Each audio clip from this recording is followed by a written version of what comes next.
তো এখন হচ্ছে আমরা কিছু ভার্ব শিখবো যেগুলো হচ্ছে কনজুগেশন ভার্ব, এবং এই ভার্ব গুলো হচ্ছে আমাদের প্রতিনিয়ত অনেক বেশি কাজে লাগে আমরা যখন কথা বলি।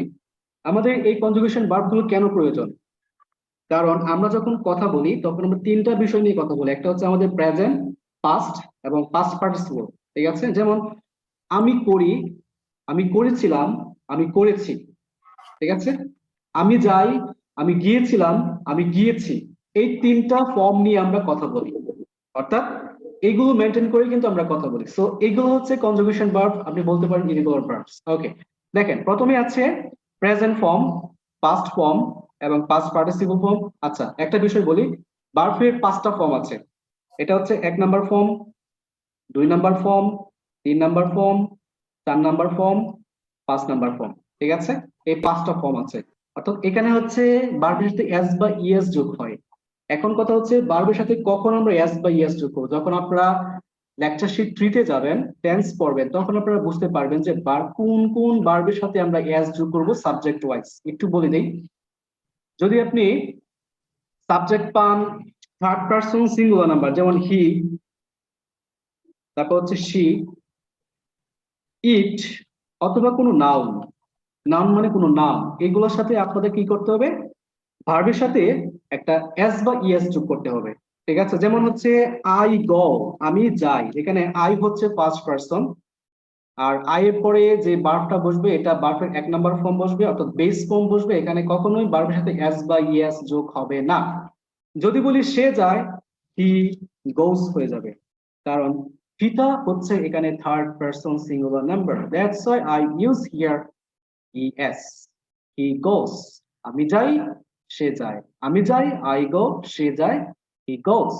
I go to school, he goes to school. এটা আপনারা জানেন, অনেকেই জানেন। ঠিক আছে, ওকে, দেখেন এখন হচ্ছে ভার্ব গুলো করবো।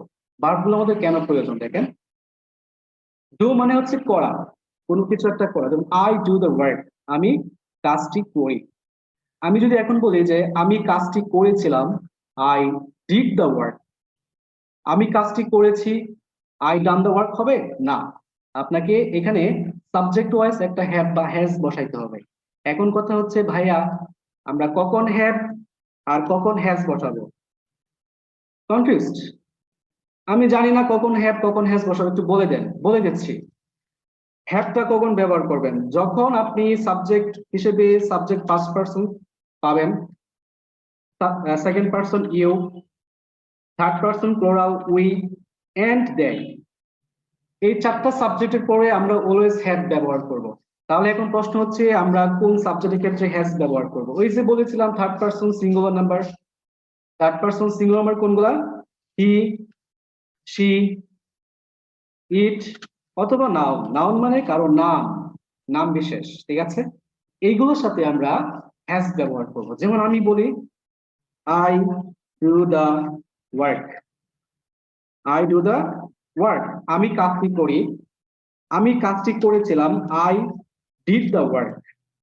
এখন যদি বলি আমি কাজটি করেছি রিসেন্টলি, মানে কি একটু আগে আপনি কাজটা করছেন। কেউ আপনি একটা প্রজেক্ট দিয়েছিল, এখন জিজ্ঞেস করছে আপনি কি প্রজেক্টটা করছেন? হ্যাঁ আমি করেছি, হ্যাঁ আমি প্রজেক্টটা করেছি, হ্যাঁ আমি কাজটি করেছি।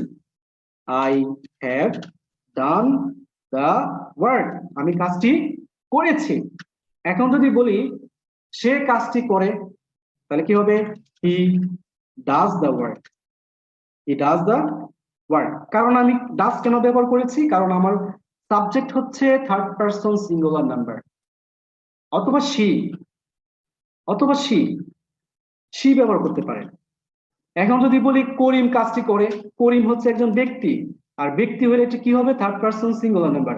আমি একটা কথা বলি, এই চারটা সাবজেক্ট ছাড়া দুনিয়াতে, এই বাংলার বুকে, এই পৃথিবীর বুকে যা আছে সবই থার্ড পারসন সিঙ্গুলার নাম্বার। ঠিক আছে, এই চারটা সাবজেক্ট ছাড়া। এখন আমি বলছিলাম রহিম, রহিম মানে একজন ব্যক্তি। ঠিক আছে, তো এটা হচ্ছে থার্ড পারসন সিঙ্গুলার নাম্বার। এখন যদি বলি রহিম কাজটা করে, Rahim does the work, Rahim does the work. ঠিক আছে, এই যে আমি এটা বোঝাচ্ছি, এই যে এস বা ইএস, যদি subject third person singular number হয় তাহলে ভার্বের সাথে এস বা ইএস যোগ হয়। এই যে এস বা ইএস যোগ হয়েছে। ঠিক আছে, এখন আমি বলবো যে ইন ফর্ম দিয়ে, মানে কি আইএনজি ফর্ম। আইএনজি ফর্মটা কি? Present continuous, past continuous, future continuous. যেমন আমি কাজটি করতেছি, I am doing the work. যদি বলি আমি কাজ করি বা করতেছি, আমি কাজ করতেছি, আই এম ওয়ার্কিং। আমি কাজটি করতেছি, I am doing the work, just I am doing the work. এই যে এখানে ইং ফর্ম মানে আইএনজি ফর্ম, এটা হচ্ছে এই যে আইএনজি ফর্ম, আইএনজি ফর্ম, ঠিক আছে। তো প্রত্যেকটা এরকম ভাবে হবে।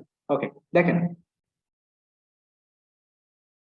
কে মেসেজ করছে, তার নেট প্রবলেম, এই জন্য আমি বলতে পারলাম না, সরি। ওকে, নেক্সট ক্লাসে বলি।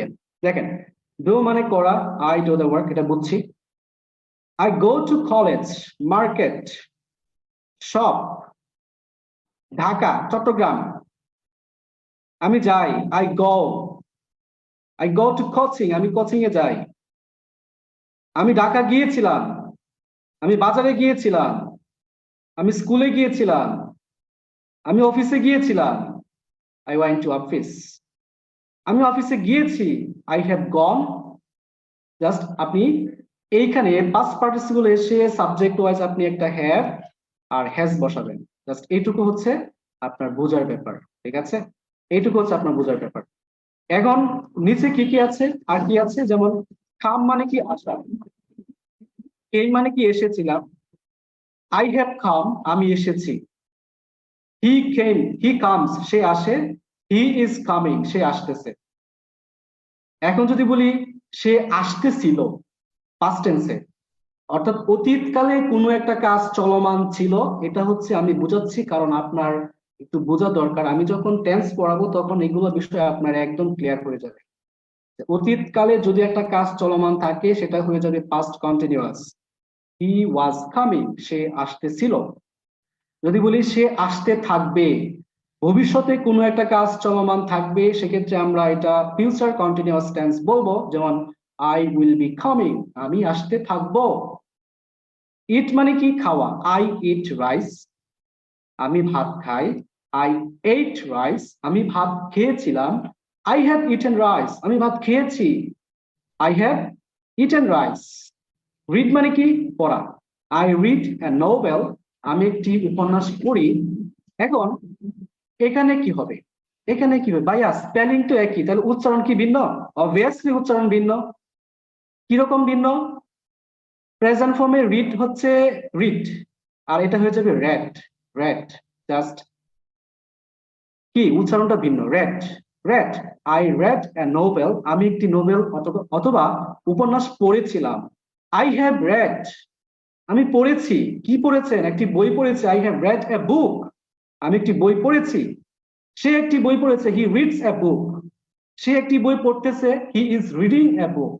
সে একটি বই পড়তেছিল, হি ওয়াজ রিডিং এ বুক। সে একটি বই পড়তে থাকবে, he will be reading a বুক। এরকম ভাবে প্লে মানে কি খেলা করা, আই প্লে ফুটবল আমি ফুটবল খেলি, আই প্লেড ফুটবল আমি ফুটবল খেলেছিলাম, আই হ্যাভ প্লেড ফুটবল আমি ফুটবল খেলেছি। মানে একটু আগে শেষ করছেন খেলে, ঠিক আছে, এরকম কিছু। রাইট, রাইট মানে কি লেখা, আই রাইট এ লেটার আমি একটি চিঠি লিখি, আই রোট এ লেটার আমি একটি চিঠি লিখেছিলাম, আই হ্যাভ রিটেন মানে কি আমি একটি চিঠি লিখেছি। সে একটি চিঠি লিখে, হি রাইটস এ লেটার। সে একটি চিঠি লিখতেছে, continuous, he is writing a letter, ঠিক আছে। ওকে, তারপর দেখেন এখানে অনেকগুলো আছে। গিভ মানে কি দেওয়া, আই গিভ ইউ সামথিং অথবা এ গিফট আমি তোমাকে একটা উপহার দেই। গেভ মানে কি দিয়েছিলাম, গিভেন মানে কি আই হ্যাভ গিভেন ইউ আমি তোমাকে দিয়েছি। ওয়ার্ক মানে কি কাজ করা, I work in a company আমি একটি কোম্পানিতে কাজ করি, I work in a company আমি একটি কোম্পানিতে কাজ করেছিলাম, আই হ্যাভ ওয়ার্কড আমি কাজ করেছি। হেল্প মানে কি সাহায্য করা, আই হেল্প ইউ আমি তোমাকে সাহায্য করি। মানে নিয়মিত, অভ্যাসগত, চিরন্তন সত্য, সচরাচর, এটা হচ্ছে প্রেজেন্ট। তারপর এক নম্বর ফর্ম, এটাকে বেস ফর্ম বলা হয়, ঠিক আছে। এক নম্বর form base form, present form বলা হয়। আই হেল্পড ইউ আমি তোমাকে সাহায্য করেছিলাম, মানে কি অতীতকালে করেছিলেন। That's why it's called past, অর্থাৎ ভার্বের 2 নম্বর ফর্ম। তারপর দেখেন আই হ্যাভ হেল্পড ইউ, আমি তোমাকে সাহায্য করেছি। এখন বলেন যে করেছি বলতে কিরকম? মনে করেন আপনি একটা গরিব মানুষকে সাহায্য করেছেন অলরেডি, এখন সে এসে আবার মানে কি চাইতেছে, ভাই আমার একটা হেল্প দরকার, একটু হেল্প করো। তখন আপনি বলেন যে আই হ্যাভ হেল্পড ইউ, আমি তোমাকে সাহায্য করেছি। অথবা বলতে পারেন আই অলরেডি হেল্পড ইউ, আমি তোমাকে অলরেডি সাহায্য করেছি। জাস্ট এইটুকু, এইটুকু বুঝতে পারলেই ইম্পর্টেন্ট ফর্ম হচ্ছে কনজুগেশন ভার্ব। আপনি তিনটা বিষয় নিয়ে কথা বলতে পারবেন।